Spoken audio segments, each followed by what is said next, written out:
জেউৰাক লৈ উত্তাল অসম বিধানসভাৰ মজিয়া সাহসীয় বিধায়কৰ আক্ৰমণৰ পৰা ৰক্ষা পাবলৈ সদনলৈ জেউৰা লৈ আহিল বিৰোধী বিধায়কসকল। মুখ্যমন্ত্ৰীয়ে ক'লে জেউৰা এবিধ আক্ৰমণৰ আহিলা। বিৰোধীৰ মতে জেউৰা হল প্ৰতিৰক্ষাত্মক সঁজুলি। চাহ শ্ৰমিকৰ বিধায়ক বুলি কৈ ৰূপজ্যোতি কুৰ্মীক চুচালোৱা কাৰ্যৰ ন্যায্যতা দিলে মুখ্যমন্ত্ৰী ডক্টৰ শৰ্মাই। সাহসীয় বিজেপি বিধায়ক ৰূপজ্যোতি কুৰ্মীৰ চুচা লৈ যোৱা কাণ্ডই সোমবাৰেও অসম বিধানসভাৰ অধিৱেশন উত্তাল কৰি তোলে। AIUDFৰ বিধায়কসকলে সাহসীয় বিধায়কৰ আক্ৰমণৰ পৰা ৰক্ষা পাবলৈ বিধানসভাৰ মজিয়ালৈ জেউৰা লৈ যায়। প্ৰতিবাদী প্ৰতীকী ৰূপত লৈ যোৱা এই জেউৰাক মুখ্যমন্ত্ৰী ডক্টৰ হিমন্ত বিশ্ব শৰ্মাই আক্ৰমণৰ আহিলা বুলি আখ্যা দিয়ে।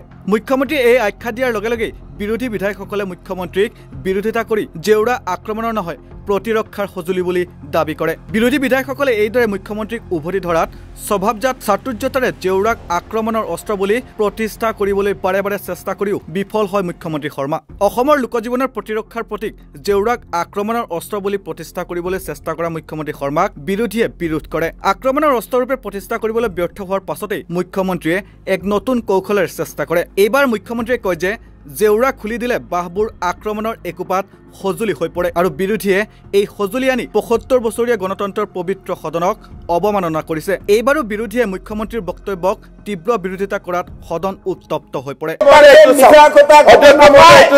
এইটো বাঁহ হয়, বাঁহত জেউৰা বুলি কৈছে, গাঁঠিটো খুলি দিলেতো এইটো বাঁহ হৈ গ'ল। এইটো বাঁহ আনিব নোৱাৰে।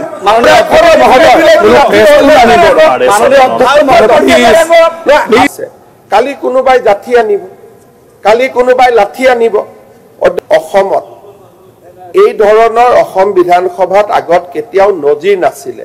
তেখেতসকলে প্ৰটেকশ্যনৰ কাৰণে আনক, আক্ৰমণৰ কাৰণে আনক, মই বিতৰ্কত নাযাওঁ কিহৰ কাৰণে আনিছিল তেওঁলোকে জানে।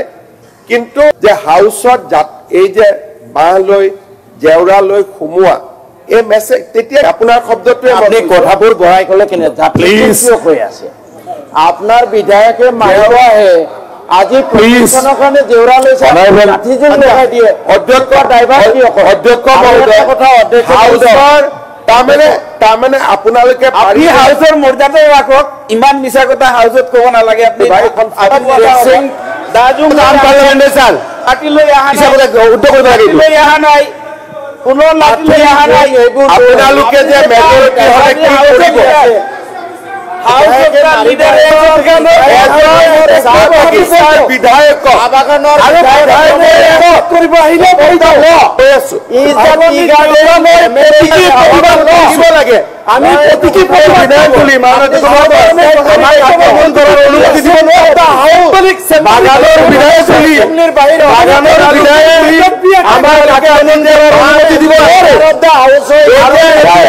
পুনৰবাৰ মুখ্যমন্ত্ৰীয়ে ব্যৰ্থ হোৱাৰ পাছত এইবাৰ ৰূপজ্যোতি কুৰ্মীক চাহ বাগিচাৰ বিধায়ক ৰূপে সুৰক্ষা দিবলৈ অতি নিকৃষ্টি চেষ্টা কৰে।